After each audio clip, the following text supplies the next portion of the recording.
Donald and Douglas are a pair of Caledonian goods engines that work on the Scottish region of British Railways. They are kept busy and work hard together, often double-heading trains. Although they were friendly, the other engines were wise to not get on their bad sides, as they would give rather horrific threats if anyone did. Whether they meant these threats or not has yet to be determined. Since the early 50s, diesel locomotives became more common on BR. At first, no one thought much of it. However, over time, they soon realised that diesels weren't just here to improve the railways, they were here to replace. One of these was a Class 42 warship that came from a factory in Barrow. He was simply referred to as Diesel 5 and was allocated to the same shed Donald and Douglas resided in. I see this place has yet to be rid of oversized kettles, he said disapprovingly. I hope that's not the only attitude you have, snapped Donald. If it is, you won't last long here. Are you threatening me, 57646? Don't you dare call him by his number, interrupted Douglas. He has a name, just like any proper engine. Unlike you. Don't talk to me like that. I'm the future of the railway, and you and your kind are dying out. Show me some respect. We only give respect to those who give it back, and you have shown no such thing since arriving. Before the engines could exchange any more insults, Diesel 5 was called to pull a goods train and left. The twins were furious. Who does that shoebox on wheels think he is? What should we do? Pondered Douglas. I'm not sure. He's only given words so far, but if he does something to us or anyone else, then we'll think of something.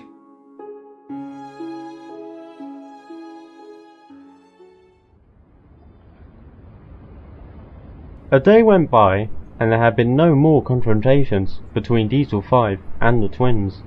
Unfortunately, this wouldn't be the case for long. Douglas was on a quay at a harbour. He had just delivered some trucks filled with stone, and they were currently being unloaded. Soon they had finished, and Douglas prepared to reverse out of the quay. Suddenly, he felt a bump from behind and began rolling towards the edge.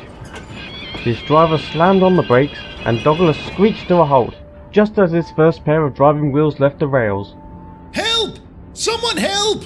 Luckily, Donald, who was nearby, came to his aid, and after being coupled up, pulled Douglas to safety. Oh, thank you, Donald. Thank you. What happened, Dougie? Did your brakes fail? No, someone pushed me from behind, but I don't know who did it. Unbeknownst to them, Diesel 5 was watching them, cursing under his breath. Damn, I was so close to getting rid of him. Later, the twins were resting on the siding, still shaken over what happened. Douglas decided to take his mind off it by surveying his surroundings.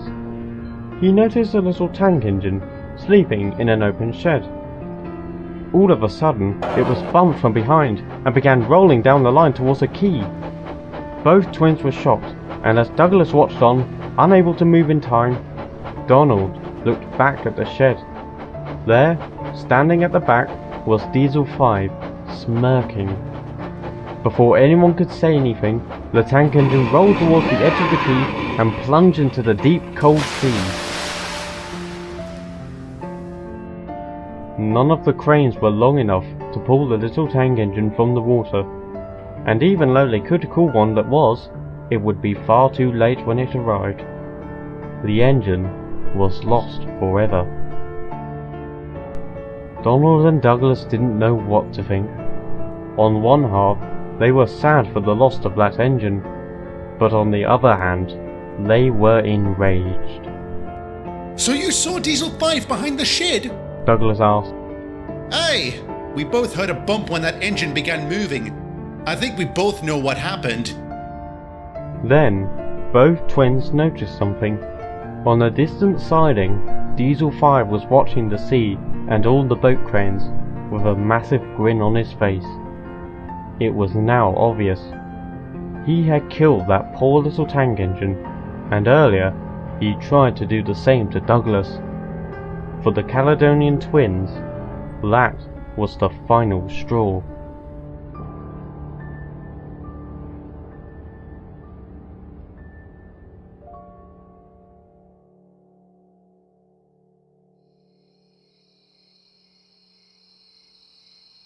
That evening, Diesel 5 was in a goods yard, preparing to leave.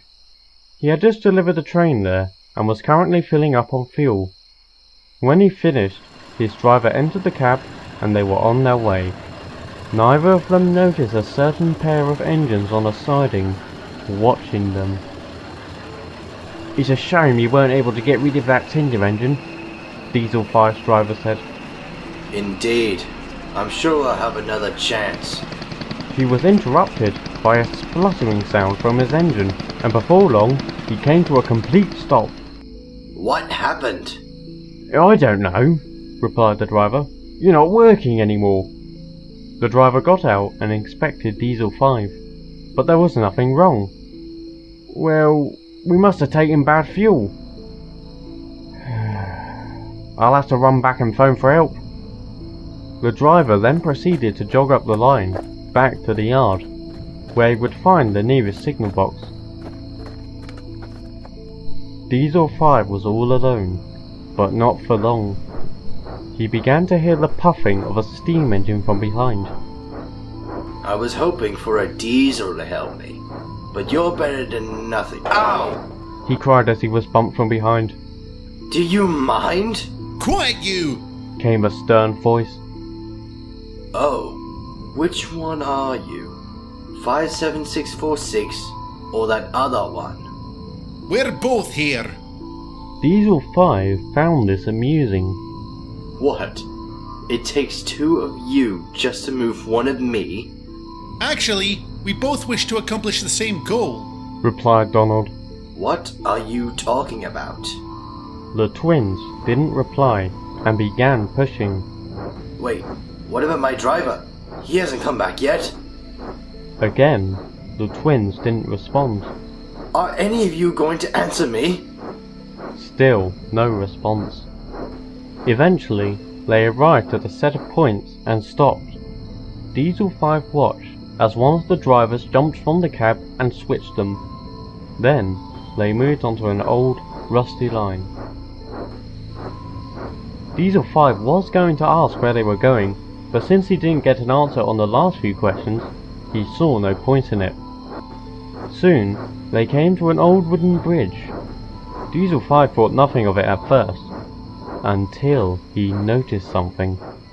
There was a large gap between both ends of the bridge, meaning it had collapsed. Can you two stop? The bridge is out. The twins said nothing and kept moving. Diesel 5 was now desperate. Are you deaf? I said the bridge is out! Despite the Diesel's wailing, they moved closer to the edge. Then, as Diesel 5's first set of wheels left the rails, they came to a halt. Diesel 5 began to teeter. What? What are you doing? Tell me, Buzzbox, how does it feel teetering over the edge? Donald questioned. How does it feel knowing you could fall? What do you think it feels? It's bloody terrifying! Now pull me back! Now you know how I felt when you tried to push me off the quay. Not to mention that tank engine you sent flying into the bloody sea. Diesel 5's mouth dropped. How did you know? Did you think no one would notice the way you reacted to that engine's death? Donald answered. You might have hidden from the workers and manager, but you didn't hide from us. So we decided to make sure you can't harm anyone else. Of course, we had to get you to a standstill, added Douglas. So we contaminated the fuel in that goods yard with our water. Considering the length of the journey home, we knew you couldn't get back without taking some more. This was all planned? Please, I swear it was an accident. I never meant for that engine to fall in the ocean. I thought his brakes were... Don't give me that rubbish! Bellowed Douglas. As Donald said, we saw your reaction. That big grin on your face when the engine was announced dead. Your intentions were clear, and you achieved them. And you claim you're doing better? If I fall, the blood will be on your buffers. You're attempting murder. Murder! Then, Diesel 5 heard the cracking of wood beneath him. He soon realised that this bridge wasn't designed for engines his weight. Donald and Douglas wisely moved back onto land. Murder, you say? Well, how is it murder if the victim in question committed murder himself? Aye. You see, Diesel 5, this isn't murder. This is punishment!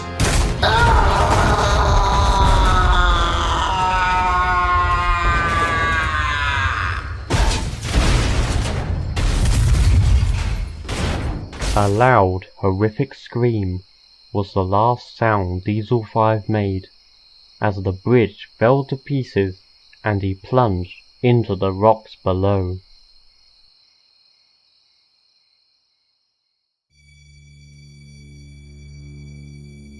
No one ever did find out about the acts Donald and Douglas committed on that night, but Diesel 5's absence didn't go unnoticed.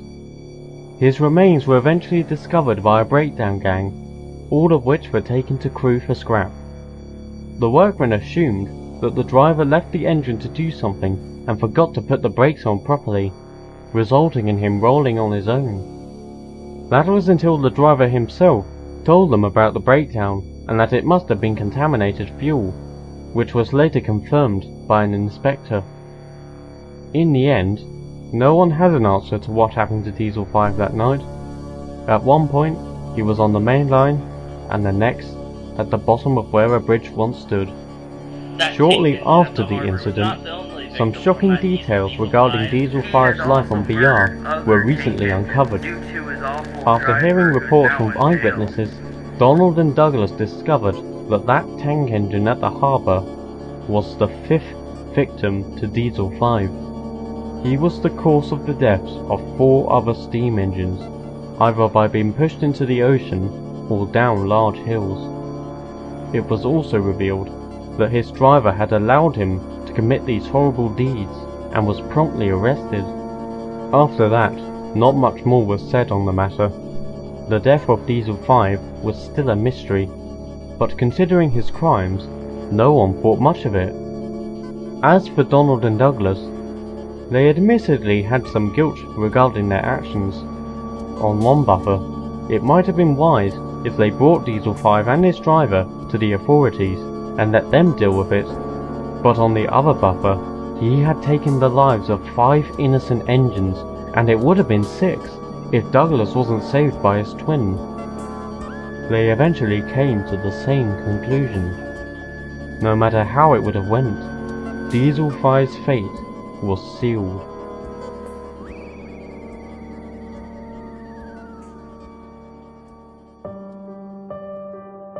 Donald and Douglas remain hard-working to this day, and often work together.